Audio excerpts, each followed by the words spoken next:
حياتي لله رب العالمين تطيب. أسعد قلوبا بالهداية والتقى، ونر طريقي كي أراه يطيب. طريقي كي أراه يطيب لله رب العالمين تطيب. بسم الله الرحمن الرحيم. الحمد لله رب العالمين، والصلاة والسلام على أشرف الأنبياء والمرسلين نبينا محمد وعلى آله وصحبه أجمعين. Chers frères, chères sœurs, Assalamu alaikum wa rahmatullahi wa barakatuh. Et bienvenue à tous et à toutes dans la continuité de ces cours où nous avons commencé au dernier cours l'explication du 11e hadith de ce noble hadith du prophète alayhi salatu wassalam qui a été rapporté par l'imam al-Nawawi rahimahullah dans son noble ouvrage. Ce hadith rapporté par Abu Muhammad al-Hassan ibn Ali ibn Abi Talib سبت رسول الله صلى الله عليه وسلم وريحانته رضي الله عنهما قال حفظت من رسول الله صلى الله عليه وسلم دع ما يريبك إلى ما لا يريبك. رواه الترمذي والنسائي وقال الترمذي حديث حسن صحيح. Abu Muhammad al-Hassan ibn Ali ibn Abi Talib radiyallahu anhuma, le fils de la fille radiyallahu anha du messager d'Allah sallallahu alayhi wa sallam, et son bien-aimé a dit: j'ai appris du messager d'Allah sallallahu alayhi wa sallam, laisse ce qui suscite en toi le doute pour ceux qui n'en suscitent pas. Rapporté par l'imam al-Tirmidhi et al-Nasa'i. Et At-Tirmidhi a dit c'est un hadith bon et authentique. Et à titre de un rappel de ce qui a pu être vu au dernier cours, ce hadith est la base d'une règle immense de notre religion, qui est que la certitude n'est dissipée par le doute. Mais bien au contraire, la certitude elle est dissipée que par une certitude semblable. Et les choses douteuses sont cause pour la personne d'anxiété et d'inquiétude, donc elle doit les délaisser, et c'est ce que nous apprend ce noble hadith. Or l'apaisement et la quiétude se trouvent dans le fait d'aller vers les choses qui sont certaines et de délaisser le douteux. Et nous avons pu voir dans ce noble hadith qu'il a été rapporté par le fils de Ali et Fatima, la fille du messager d'Allah sallallahu alayhi wa sallam, qui est Al-Hassan. Et Al-Hassan et Al-Hussein, ils sont tous les deux les fils de Fatima, la fille du messager d'Allah sallallahu alayhi wa sallam radiyallahu anha. Et c'est la raison pour laquelle il est dit au sujet de Al-Hassan, yani Sibti Rasulillahi sallallahu alayhi wa sallam, c'est-à-dire Sibt en arabe, c'est le fils de la fille. Or, Al-Hafid, c'est le fils du fils. Donc Al-Hassan, c'est le petit-fils du messager d'Allah sallallahu alayhi wa sallam. Et sa parole et son bien-aimé, nous avons pu voir que ce qui est voulu par là, c'est-à-dire le bien-aimé du messager d'Allah sallallahu alayhi wa sallam, et il a qualifié de Ar-Rayhana. Il a qualifié de Ar-Rayhana. C'est-à-dire, c'est un terme employé en arabe qui désigne la plante à l'odeur plaisante. Donc c'est de cette manière qu'il a qualifié Al-Hassan, mais aussi qu'il a qualifié son frère Al-Hussein, comme il est venu dans le hadith rapporté par Ibn Umar radiyallahu anhuma, sami'tu an-nabi sallallahu alayhi wa sallam yaqul huma rayhanatay min ad-dunya. Ibn Umar, il a rapporté du messager d'Allah sallallahu alayhi wa sallam, et il a dit: j'ai entendu le messager d'Allah sallallahu alayhi wa sallam dire à leur sujet, c'est-à-dire Al-Hassan et Al-Hussein, ils sont tous deux mes fleurs parfumées dans cette vie d'ici-bas. Donc le prophète sallallahu alayhi wa sallam, il les a comparés tous les deux à une plante et à une odeur agréable. Et ce, car Allah subhanahu wa ta'ala a embelli leur apparence et leur comportement. Radiyallahu anhum. Et donc, Al-Hassan, il était le prophète alayhi salatu wassalam, il a qualifié comme étant bon de sa religion, de son apparence, de son comportement, radiyallahu anhu. Et il a dit à son sujet, et ce qui s'est concrétisé par la suite, il a dit alayhi salatu wassalam dans un autre hadith qui a été rapporté par l'imam al-Bukhari: Inna ibni hadha sayyidun wa sayuslihu Allahu bihi bayna ta'ifatayn min al-mu'minin. Certes celui-là de mes fils est un chef, et Allah fera réconcilier deux groupes de croyants par son intermédiaire. Donc il a été décrit dans ce hadith comme étant un chef, c'est-à-dire un haut responsable, respecté et estimé, et qui a une grande place.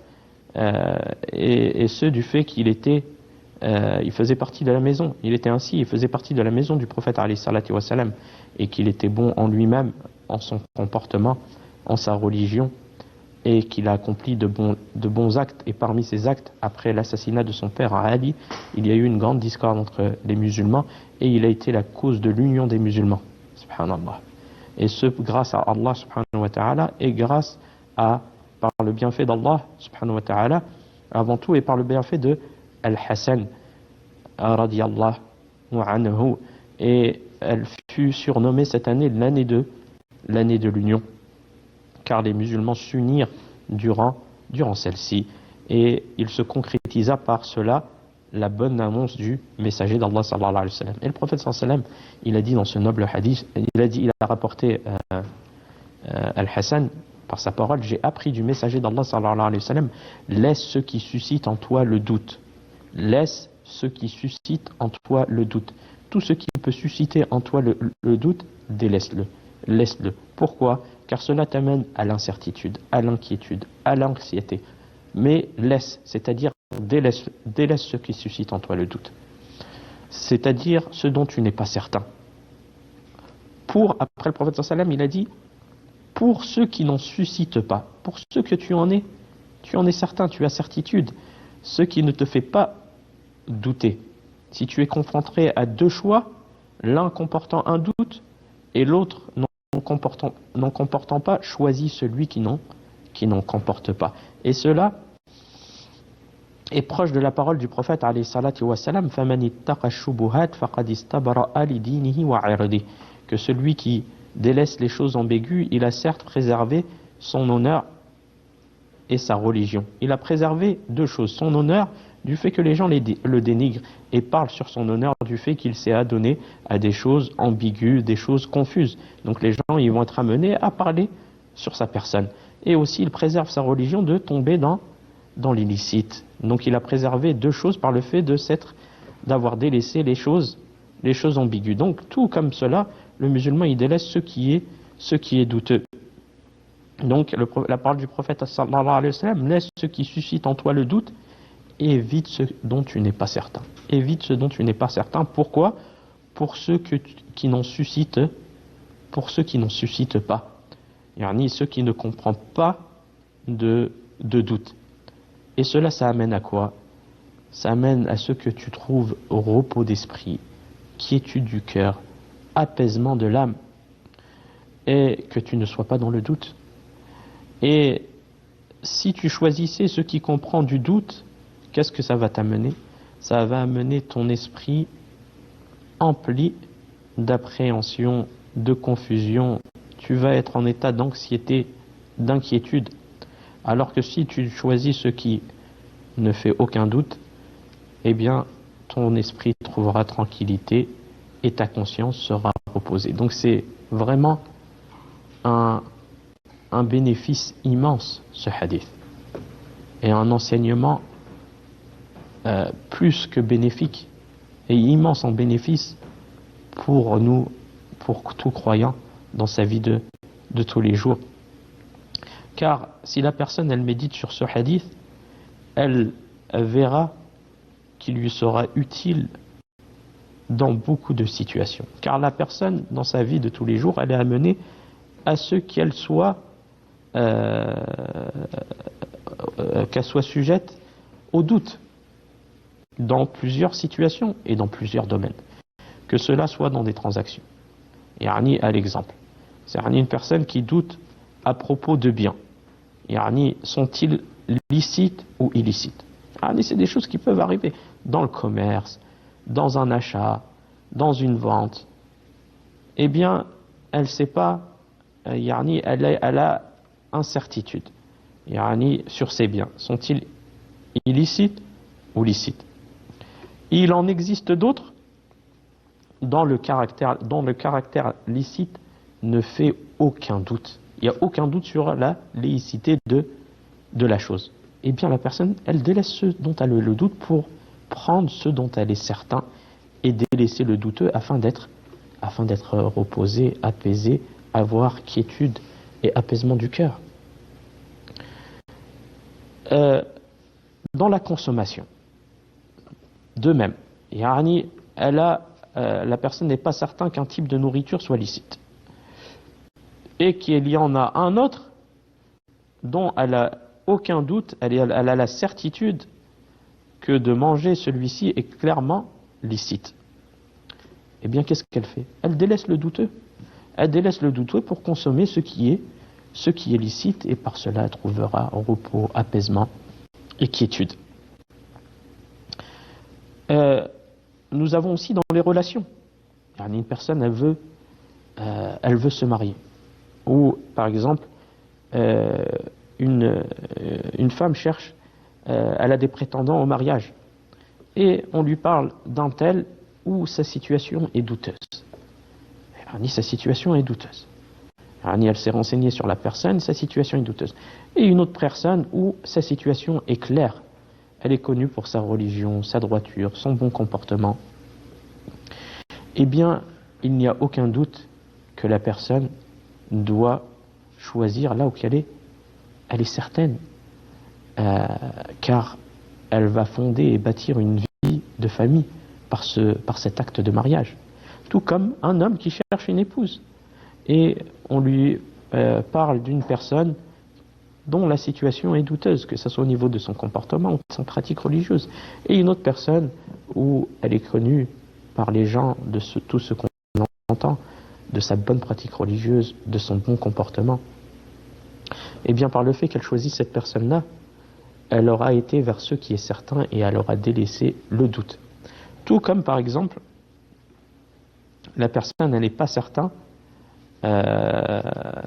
si il lui est illicite d'épouser une femme du fait qu'il y a une relation entre eux, du fait qu'il y a eu un possible allaitement commun entre eux ou non, qui serait la cause que cette femme ne lui soit pas licite. Donc, dans ce cas-là, il faut la délaisser parce que si c'est douteux, pour épouser la personne où il n'y a aucun doute en cela. Dans les relations aussi, par exemple, de s'associer dans une transaction commerciale où on a doute sur la personne, elle est douteuse et autres, et on a une autre personne qui est connue comme étant un bon comportement, comme étant juste, ne trichant pas, ayant des bonnes aptitudes, des bons comportements et autres, il n'y a aucun doute que de faire des transactions avec cette personne où on est certain et ce qu'il doit être fait. Comme par exemple aussi choisir un ami. Il y a une personne où tu connais que cette personne elle est douteuse dans son comportement, dans sa façon de parler, dans sa pratique religieuse et autres.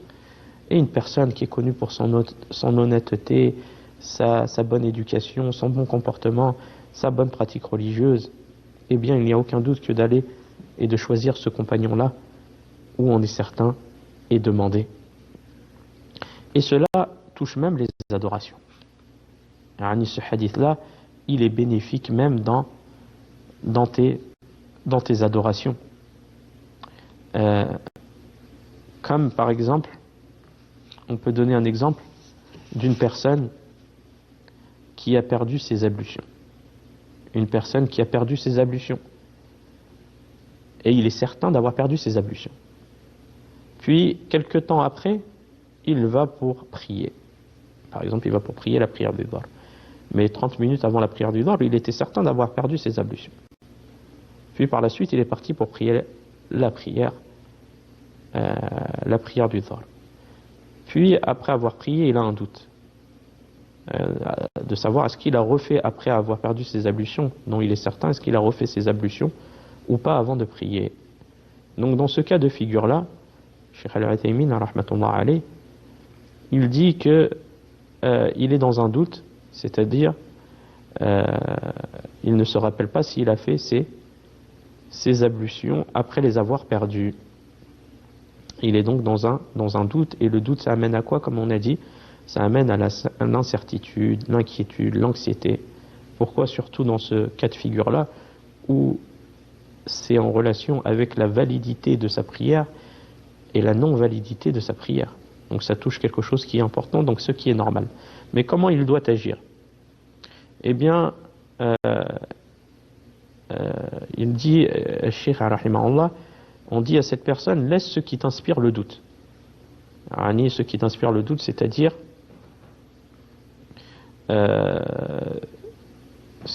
la non-validité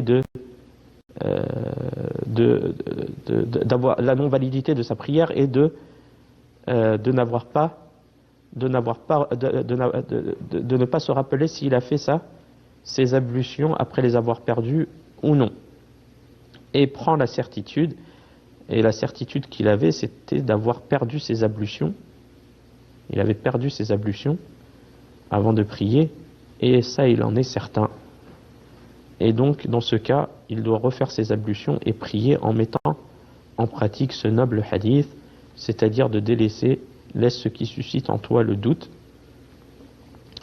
c'est-à-dire que sur la validité de ta prière et le fait que tu ne te rappelles pas si tu as refait tes ablutions ou non, pour ceux qui n'en suscitent pas, et là ceux qui n'en suscitent pas et ceux que tu as certitude, c'est que tu avais bien perdu tes ablutions avant cette prière. Et donc dans ce cas de figure, Cheikh Al-Uthaymin, il dit il doit refaire ses ablutions et prier en mettant en pratique ce noble hadith. Et après on a un autre exemple. Cet exemple, c'est un homme qui a fait ses ablutions.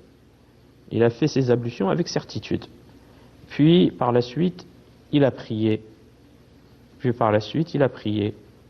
Et après la prière, et même après avoir eu la certitude qu'il avait les ablutions avant même de prier, après la prière, il lui est venu un doute. Quel est ce doute?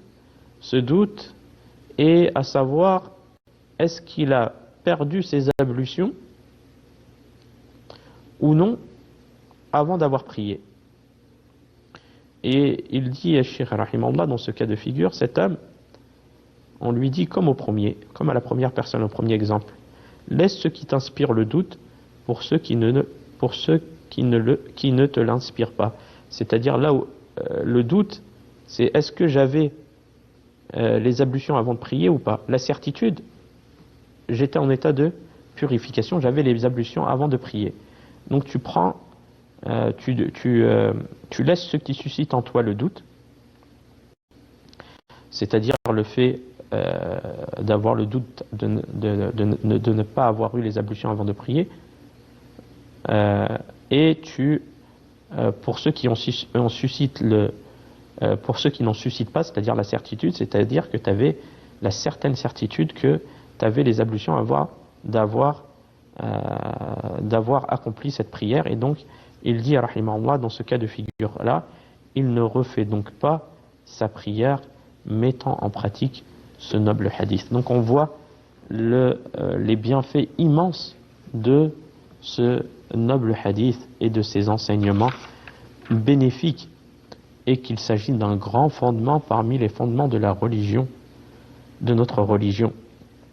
C'est pour cela que la personne est dans le besoin de méditer et de s'instruire à travers la sunna du prophète alayhi salatu wassalam, car elle est lumière guidée pour les gens, Le prophète alayhi salatu wassalam, il nous a laissé sur un chemin clair.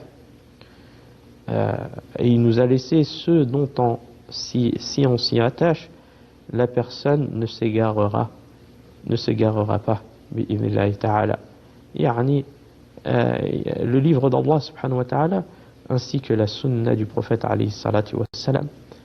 Et on trouve de multitudes et diverses remèdes, comme le remède du doute, dont la personne est sujette à cela dans sa vie de tous les jours, dans plusieurs et diverses situations. Et donc, quand elle médite sur ce noble hadith, eh bien, elle trouvera issue et il lui sera utile dans de nombreuses situations. Et ça l'amènera à la quiétude, car le musulman, il se base sur quoi? Sur la certitude. Il se base sur la certitude et il délaisse le doute. Et par cela, il trouvera repos et apaisement du cœur. Donc il est important pour le croyant de mettre en pratique ce noble hadith et de méditer dessus. Et ce hadith, il a d'immenses bénéfices. Ce hadith. Surtout pour ceux qui sont touchés par des doutes, des wasawis dans leur pratique religieuse. Eh bien, il y a remède en cela du fait de ne pas en tenir compte. Car beaucoup de personnes, qu'Allah guérisse nos maux et les maux des croyants, sont touchés par des doutes, des insufflations, suggestions du diable dans leur pratique religieuse. Par exemple, les ablutions. Il y a des personnes qui vont refaire les ablutions plusieurs fois. Et tout cela amène la personne à la difficulté dans sa pratique religieuse. Par exemple, il va se poser la question lorsqu'il fait les ablutions: ai-je lavé mes mains 3 fois? Ai-je rincé ma bouche? Ai-je bien aspiré de l'eau dans mon nez? Ou toute autre chose. Et certaines personnes sont même arrivées à passer des longues heures à accomplir les ablutions, en pensant qu'ils ne les ont pas. Alors que s'ils auraient pris les orientations du prophète alayhi salatu wassalam, comme dans ce noble hadith, le fait de ne pas tenir compte des doutes, et plus que cela des suggestions du diable, et de demander protection auprès d'Allah subhanahu wa ta'ala et refuge auprès de lui, eh bien la personne aurait trouvé repos bi'idhnillahi ta'ala. Ou une autre personne, à titre d'exemple, qui à chaque fois qu'il prie, il a un doute. Et cela, ça rend la vie difficile à la personne. Sa pratique religieuse devient difficile. Il dit: ai-je récité la Fatiha? Ai-je bien fait le tashahhud? Me suis-je bien prosterné? Il a plusieurs doutes, et cela de manière répétitive dans ses actes d'adoration. Et celui qui a ce genre de doute, à chaque prière ou ablution, il ne doit pas en tenir compte, mais il doit savoir que cela vient du diable et de ses insufflations sataniques. Et la personne qui délaisse ses waswas, qu'est-ce qu'il a fait? Il a mis en pratique ce noble hadith. Et donc, on demande à Allah subhanahu wa ta'ala de nous donner une science utile et des œuvres pieuses. Wa fil khitam, hada, wallahu a'lam, wa sallallahu ala nabiyyina Muhammad, wassalamu alaykum wa rahmatullahi wa barakatuh. أسعد قلوبا بالهداية والتقى وانر طريقي كي أراه لله رب